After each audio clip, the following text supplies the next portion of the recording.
The morning was supposed to be like any other. A bright New York sunrise spilling over Times Square, camera crews buzzing in the studio, the familiar hum of anticipation filling the air at Good Morning America. Millions tuned in from living rooms, coffee shops, and office break rooms across the country, expecting another light-hearted mix of celebrity charm and morning banter. But this day would be remembered for something far different.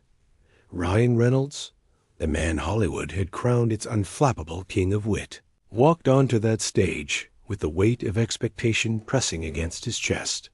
For years, he had perfected the art of the playful interview. Quick comebacks, self-deprecating humor, a disarming smile that seemed to erase tension before it ever surfaced. To the public, he was invincible. The rare celebrity who never cracked, never stumbled, never lost his composure. And sitting across from him, Michael Strahan, the NFL legend turned media powerhouse. A man who had reinvented himself from hard-hitting defensive end to America's morning confidant. Strahan had an easy laugh, a warmth that made guests drop their guard. But beneath that charm was a razor's edge, a style of questioning that could, at any moment, turn playful banter into uncomfortable confrontation. That edge was about to cut deeper than anyone expected. As the cameras rolled, the studio audience leaned forward, smiles plastered on their faces. Reynolds was there to promote his latest project, another blockbuster film destined to dominate theaters. Strahan opened the conversation the way he always did, relaxed, smooth, peppering in a joke about Reynolds' reputation as the funniest guy in Hollywood. The audience chuckled. Reynolds smirked, played along. It felt safe, but safety on live television is always an illusion. With a subtle shift in tone, Strahan pressed forward. He didn't raise his voice, didn't break his smile. Instead, he let his words do the work. A question about the toll of constant fame. A follow-up about balancing fatherhood, business ventures, and the unrelenting demand to be on all the time. For most, these would have been ordinary questions. But for Reynolds, who had just come off a grueling promotional tour spanning continents, the timing was brutal. He adjusted in his chair. His smile thinned. His eyes flickered for the briefest moment, and the audience sensed it. Something was changing. The tension wasn't visible to everyone at first. But in the control room, producers saw the shift. On the monitors, Reynolds' jaw tightened. His usual quick-witted deflection never came. Instead, a pause heavy, loaded, filled with meaning. Strahan, a seasoned interviewer, recognized it instantly. And rather than back away, he leaned in. The silence became part of the story. It's in these moments, live on air, that reputations are made or shattered. Social media thrives on clips like this. Unscripted, raw, unpredictable. The audience didn't know it yet, but they were witnessing the unraveling of Reynolds' famously unshakable facade. For years, Reynolds had mastered the role of Hollywood's everyman hero. He wasn't just the face of Deadpool. He was a businessman, an investor, the co-owner of Wrexham AFC, a father of 4, and one half of Hollywood's golden couple alongside Blake Lively. The world expected him to glide through interviews with charm. But behind the curtain, cracks had already begun to form. Months of non-stop travel, the endless cycle of talk shows, the weight of always being on. And here, under the glaring lights of Good Morning America, Michael Strahan found the weak spot. "Ryan," Strahan asked, his voice calm but piercing, "do you ever feel like you can't keep up with the image people expect of you?" A hush fell across the studio. Reynolds shifted forward, elbows resting on his knees. For a split second, the mask slipped. His expression hardened. And then came the voice, sharper, heavier than his usual playful tone. "You know, Michael, that's a hell of a question for 8 in the morning." The audience laughed nervously, unsure whether to treat it as a joke or a warning. But Strahan didn't blink. He nodded, pressed again, the way only a seasoned interviewer could. And that was the spark. What began as controlled discomfort was about to ignite into something much larger. Clips from that moment would later flood Twitter and TikTok. Audiences dissected every second, every pause, every twitch of expression. Some would claim Reynolds was justified, that he was finally showing his human side after years of relentless performance. Others would accuse him of arrogance, of snapping when faced with a question he couldn't control. But none of that mattered in the moment. In the studio, all that mattered was the rising electricity in the air. The control room director whispered frantically into his headset, "Stay wide. Stay wide. Don't cut. This is the shot." Cameras zoomed in, capturing Reynolds' jawline tightening, Strahan's calm yet firm gaze, the audience frozen in their seats. It was live television at its most dangerous, unscripted, uncontrollable, unforgettable. And then it happened. The moment when Ryan Reynolds, Hollywood's master of composure, finally snapped. His words came fast, sharp, cutting through the air with a rawness nobody expected. The studio gasped. Strahan leaned back slightly, keeping his composure, but his eyes betrayed a flash of surprise. This wasn't the Ryan Reynolds the world knew. This wasn't the charming prankster, the social media darling, a star who could laugh his way out of any situation. This was a man pushed to his limit, exposed on live television. And millions of viewers, glued to their screens, couldn't look away. The eruption lasted only seconds. But in those seconds, everything changed. The internet would replay them endlessly, analyzing body language, debating who was right and who was wrong. Entertainment outlets would seize on the story, branding it Ryan Reynolds' GM a meltdown. And for Reynolds himself, the moment would mark a turning point, a reminder that no amount of charisma can shield a person from breaking under the weight of expectation. As the segment stumbled toward commercial break, the studio air was thick with unease. The audience clapped awkwardly, unsure whether to applaud or recoil. Producers scrambled to decide whether to cut early or ride out the storm. And in homes across America, viewers leaned back in their chairs, stunned by what they had just witnessed. The clash wasn't just about one question. It was about something deeper, the fragility of celebrity, the pressure of perfection, and the raw humanity that can slip through the cracks when the lights burn too bright. And as the screen faded to black for a quick commercial, one thing was certain. The morning that was supposed to be routine had just become one of the most unforgettable moments in daytime television history. Ryan Reynolds did not become one of Hollywood's most bankable stars overnight. His journey was carved through decades of persistence, reinvention, and an almost relentless ability to adapt. Born in Vancouver, Canada, he started as a teenager in modest television roles, the kind of small-screen parts that barely registered outside of local audiences. But even then, he carried that quick-witted charm, a natural instinct to turn awkwardness into comedy, to disarm tension with humor. That quality would follow him throughout his career and eventually define him. His big breakthrough didn't come with an Oscar-winning drama or an art house role. It came through comedy, through his uncanny ability to embody characters who laughed at themselves as much as the world around them. Sitcoms like Two Guys and a Girl gave him early recognition, but it was in films like Van Wilder that the persona of Ryan Reynolds truly crystallized. Sarcastic, fast-talking, magnetic, and most importantly, unshakably likable. Yet the very image that made him a star also became a kind of trap. Hollywood adored his wit, but often underestimated his depth. For years, Reynolds battled typecasting, bouncing between romantic comedies and lightweight action films that failed to showcase the range he knew he possessed.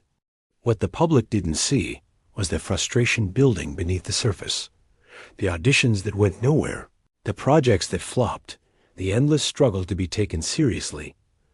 It wasn't until Deadpool that everything shifted. The film was a gamble, a superhero movie unlike any other, one that leaned into irreverence, violence, and fourth-wall breaking comedy. Studio executives doubted it. Many thought it would fail. Reynolds, however, staked his reputation on it. He fought. For the role, for the tone, for the chance to prove that his style of humor could anchor a global blockbuster. And when the film shattered expectations in 2016, grossing over $780 million worldwide, he wasn't just a star anymore. He was a phenomenon. But with that phenomenon came new weight. Overnight, Reynolds transformed from the sarcastic underdog into one of the most in-demand leading men in Hollywood. Suddenly, every press tour, every interview, every late-night appearance came with a script of its own. Be funny, be quick, be charming, never break. For years, he delivered flawlessly. Jokes rolled off his tongue as though rehearsed, even when they weren't. Talk show hosts adored him because he made their jobs easier. The audience laughed because he gave them what they expected. And yet, that image carried a cost. Behind the smile and the sarcasm was a man managing not only a skyrocketing career, but also the complexities of fatherhood and marriage under the public eye. Together with Blake Lively, he built what fans called Hollywood's power couple, a pairing celebrated for their constant playful banter online. But Reynolds was also navigating ventures outside of acting, his aviation gin company, his growing interest in business, and later, his surprise ownership of a Welsh soccer club that thrust him into an entirely different spotlight. Every move seemed like another layer of charm, another chapter in the story of the man who could do no wrong. But as the demands multiplied, so did the pressure. There was no downtime, no room to be anything other than the endlessly likable figure the world adored. That pressure carried into the morning of the interview with Michael Strahan. By the time Reynolds sat under those glaring studio lights, he wasn't just an actor promoting a film. He was a husband who had barely seen his family during back-to-back tours. He was a businessman juggling the expectations of investors and fans alike.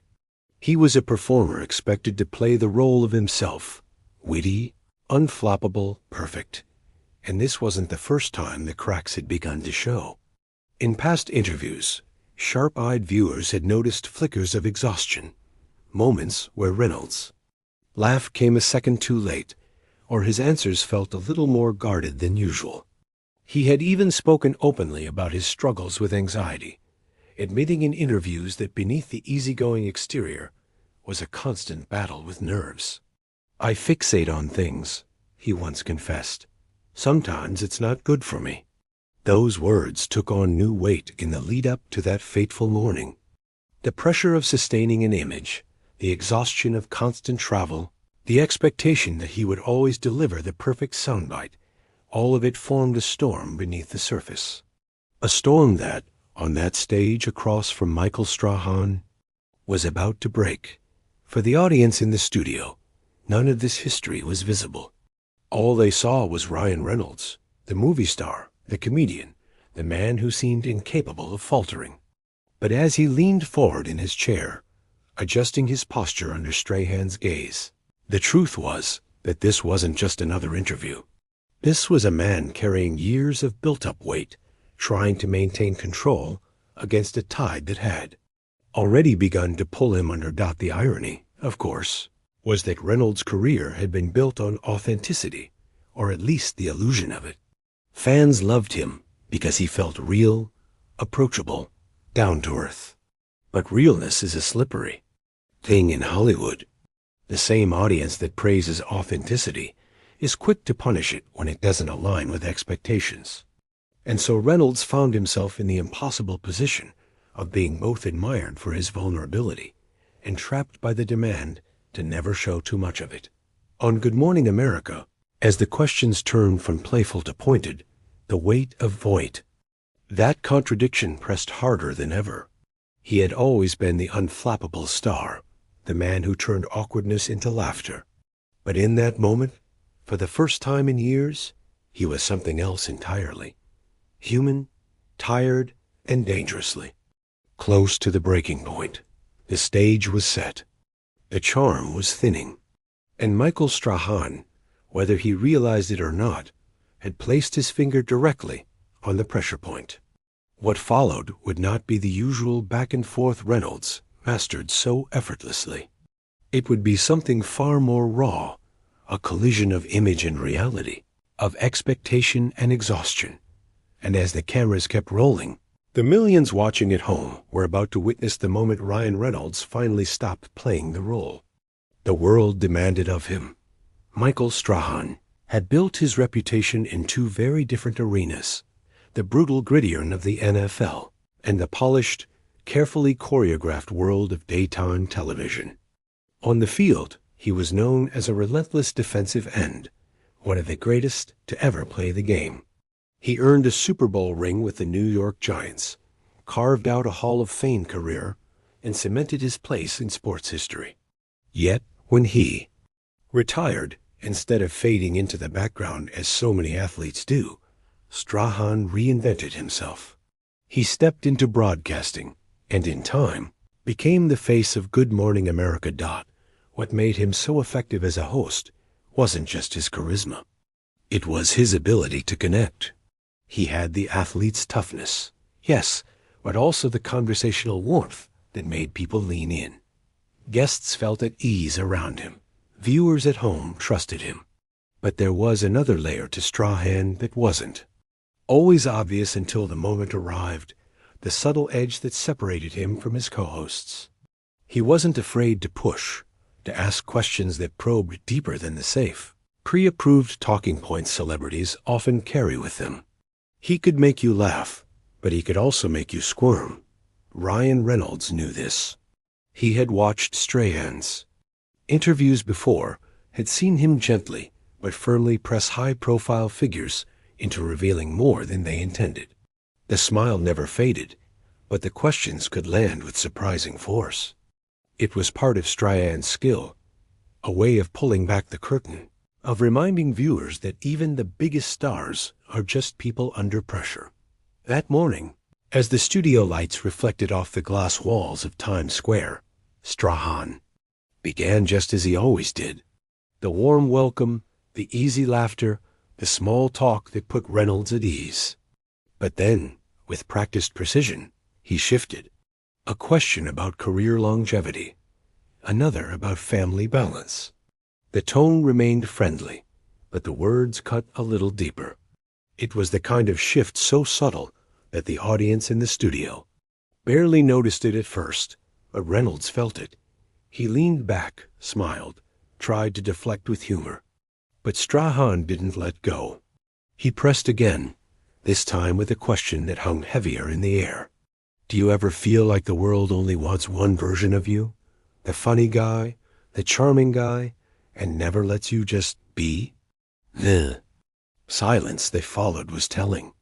Reynolds gave a tight smile, the kind that doesn't quite reach the eyes. The audience chuckled uncertainly, waiting for the punchline. But Strahan didn't laugh. He held Reynolds in that silence, his eyes steady, his posture calm. For the viewers at home, it looked like nothing more than an exchange. But for Reynolds, it was something far sharper. Behind the scenes, producers in the control room exchanged glances. They knew this was Strahan at his most effective, drawing tension out of thin air, balancing on the line between comfort and confrontation.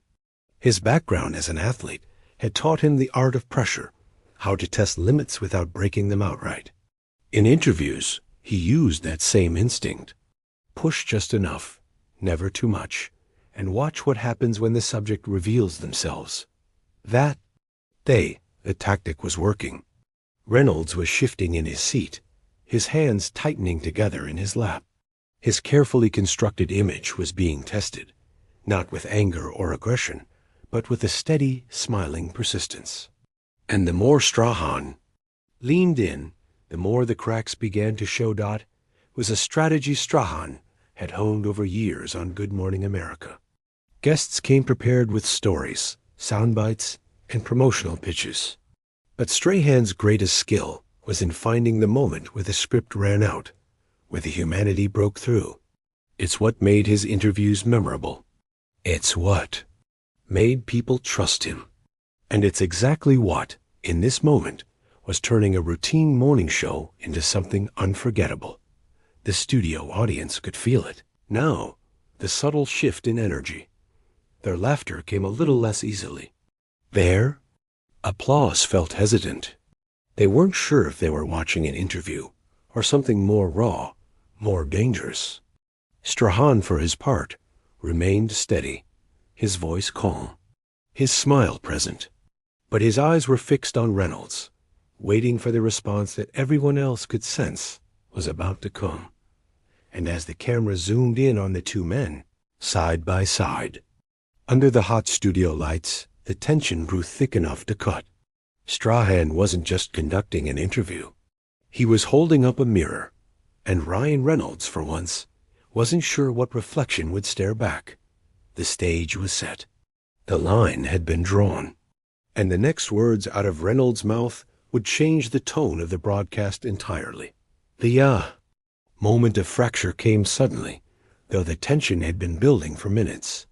Ryan Reynolds leaned forward in his chair, the polite smile he had worn like armor beginning to slip.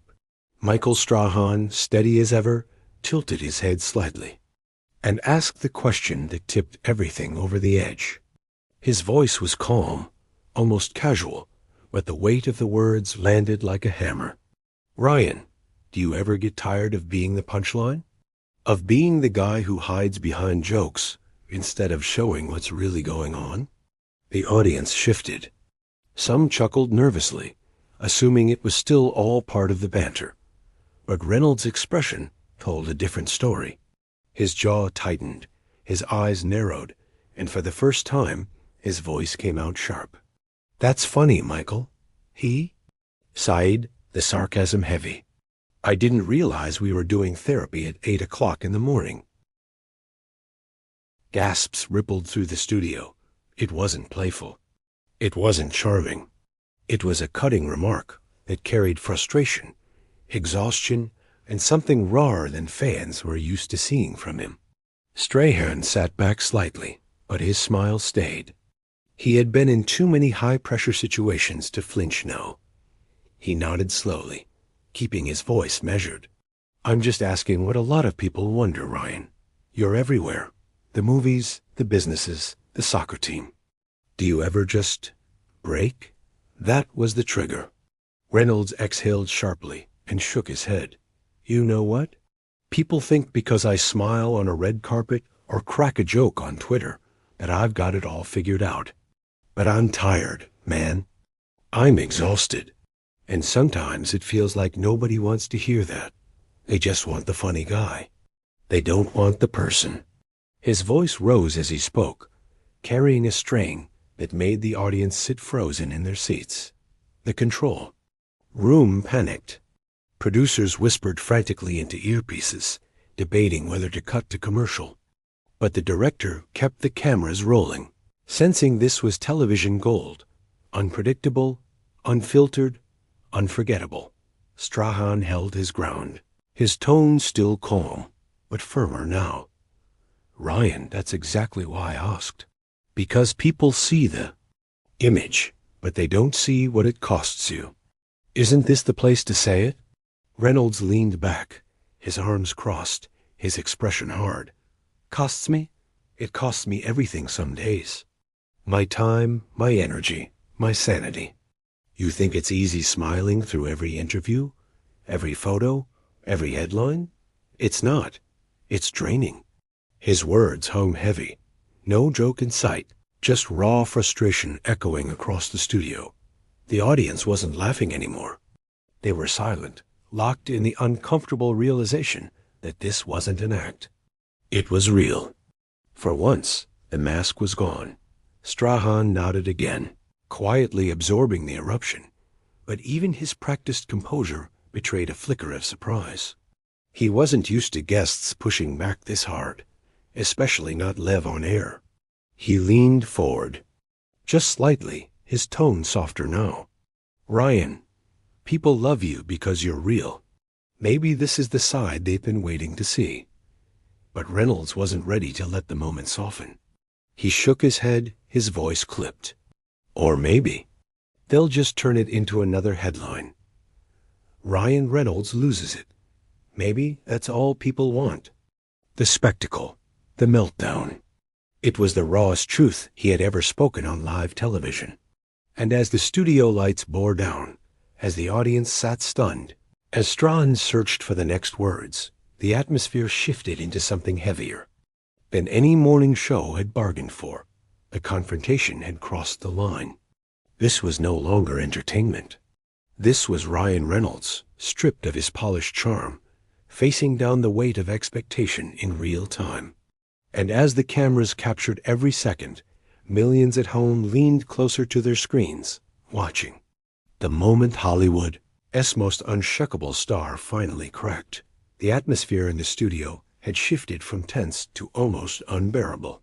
What began as a fiery but controlled clash was now teetering on the edge of chaos. And every person in that room, from the producers behind the glass to the audience members seated just a few feet away, felt the weight of it.